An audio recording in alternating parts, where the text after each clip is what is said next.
ভোলা মনপুরার ডায়রিয়ার প্রাদুর্ভাব এক সপ্তাহে হাসপাতালে প্রায় ১ শতাধিক রোগী। প্রায় প্রতি বছরেই মে জুন মাসে ডায়রিয়ার প্রকোপ দেখা দেয়। ডায়রিয়া আক্রান্ত হয়ে বাড়িতে চিকিৎসা নেওয়া রোগীর সংখ্যাও কম নয়। মনপুরায় হঠাৎ করে বেড়েছে ডায়রিয়া রোগীর সংখ্যা। এ থানায় গত এক সপ্তাহে প্রায় ১০০ জন ডায়রিয়া আক্রান্ত হয়ে হাসপাতালে ভর্তি হয়েছেন। বাড়তি রোগীর চাপ সামলাতে হিমশিম খাচ্ছে মনপুরা স্বাস্থ্য কমপ্লেক্সের কর্তৃপক্ষ। তবে হাসপাতাল কর্তৃপক্ষ বলেছেন পরিস্থিতি এখনও নিয়ন্ত্রণে আছে। দিন যত যাচ্ছে গরমের সঙ্গে ডায়রিয়া রোগীর সংখ্যাও বাড়ছে। মনপুরা স্বাস্থ্য কমপ্লেক্সের বিভিন্ন ওয়ার্ড ডায়রিয়া রোগী দিয়ে ভরে আছে। হাসপাতালের মেঝে থেকে শুরু করে হাঁটার পথ, বারান্দা সবখানেই অস্থায়ী বিছানা পেতে রোগীদের চিকিৎসা দেওয়া হচ্ছে। এর মধ্যে মশামাছি এবং নোংরা পরিবেশে কারণে ভোগান্তি পোহাচ্ছে রোগী এবং তাদের স্বজনেরা। মনপুরা স্বাস্থ্য কমপ্লেক্সে চিকিৎসা নিতে আসা বিভিন্ন রোগীগণের সাথে আসা স্বজনেরা জানান, হঠাৎ করে তাদের পাতলা পায়খানা এবং বমি শুরু হয়। আমরা দ্রুত হাসপাতালে নিয়ে আসি, আনার পর স্যালাইন দেওয়া হয়। সেই থেকে স্যালাইন চলছে। এখন শরীর কিছুটা ভালো, তবে হাসপাতালে কোনো বেড পাইনি, তাই বারান্দায় পোম বিছিয়ে চিকিৎসা নিচ্ছি। হাঁটার পথে বিছানা করা অনেক রোগীরা বলেন হাসপাতালে কোনো সিট খালি নেই, তাই হাঁটার পথে বিছানা বিছিয়ে স্যালাইন দিতেছি। স্যালাইন ওষুধ হাসপাতাল থেকেই দেওয়া হচ্ছে, তবে এখানে মশামাছির উপদ্রব বেশি। চারিদিকে দুর্গন্ধ আর প্রচণ্ড গরম, ভোগান্তির যেন শেষ নেই। মনপুরা স্বাস্থ্য বিভাগের তথ্য মতে গত 7 দিনে প্রায় 1 শতাধিক রোগী ডায়রিয়া আক্রান্ত হয়ে হাসপাতালে ভর্তি হয়েছেন। এদের মধ্যে 62 জন সুস্থ হয়ে ইতিমধ্যে ফিরে গেছেন। এখনও অনেকেই হসপিটালে ভর্তি আছেন। গত 1 জানুয়ারি থেকে এ পর্যন্ত মনপুরায় প্রায় 1000 জন রোগী ডায়রিয়া আক্রান্ত হয়ে চিকিৎসা নিলেও কোনো রোগী ডায়রিয়া আক্রান্ত হয়ে মারা যাননি।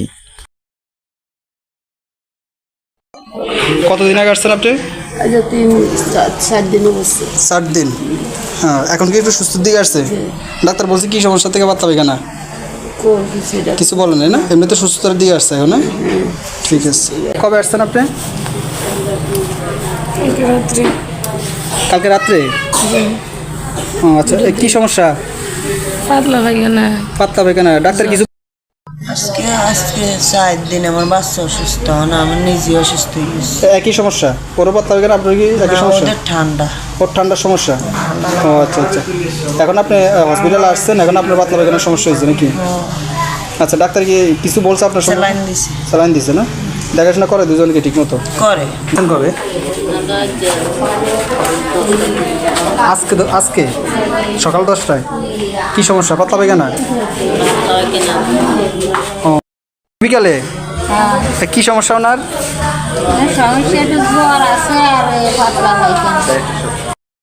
কোন দিন? আজকে বিকালে। কি সমস্যা? বাচ্চার?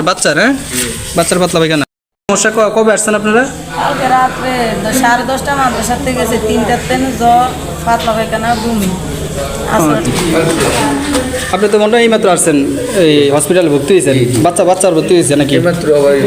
আচ্ছা, কি সমস্যা বাচ্চার? পাতলা পায়খানা না?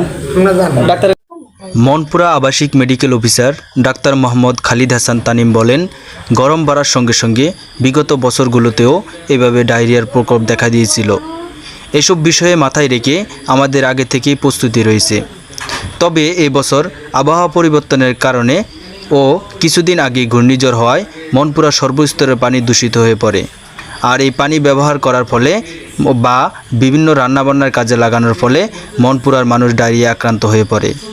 তাই সবাইকে খাবার ও পানি ব্যবহারের বাড়তি সতর্কতা অবলম্বন করতে হবে, তাহলে পরিস্থিতি নিয়ন্ত্রণ করা সহজ হবে। পরিস্থিতি এখনও অনেকটা আমাদের নিয়ন্ত্রণের মধ্যে রয়েছে। খাবার, স্যালাইন, অন্যান্য ওষুধের পর্যাপ্ত মজবুত রয়েছে।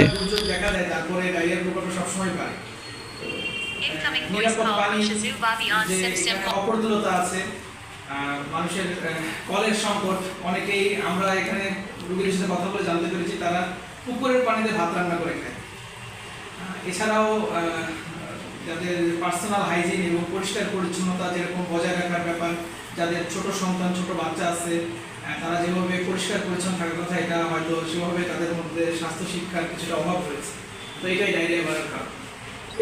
ডিডিপি টেলিভিশন, মোহাম্মদ শাকিল খান রাজু, ক্রাইম রিপোর্টার, ভোলা।